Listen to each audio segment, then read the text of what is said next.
900 years ago, there existed an extremely prosperous and powerful kingdom known to readers as the Ancient Kingdom that had two goals, or wills you can say.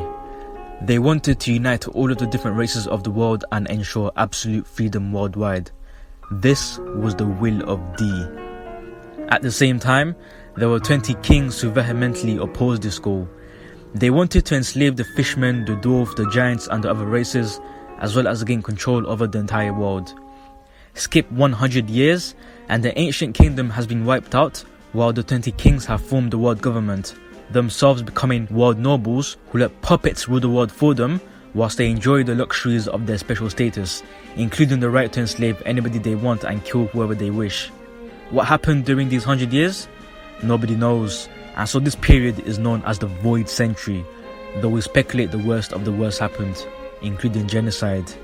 The world government has banned anybody from studying this period of history, which is very easy given that there are no records of the time period for obvious reasons. Hell, an entire island and its inhabitants were all blown to bits by an entire navy just because they had managed to piece the puzzle together, which brings me to the next part. However, before the Ancient Kingdom was annihilated, they had predicted their own downfall.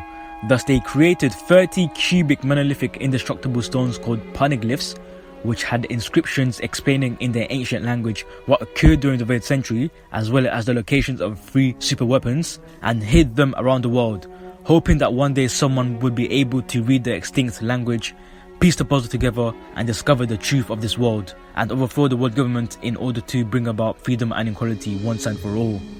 Fast forward to 20 years ago, a pirate named Goldie Roger had translated all of the poneglyphs and uncovered the secrets of the Void Century. However, he had caught an incurable disease and so would die soon, thus he wouldn't be able to fulfill the will of the Ancient Kingdom, his ancestors, in the time he had left, among other reasons.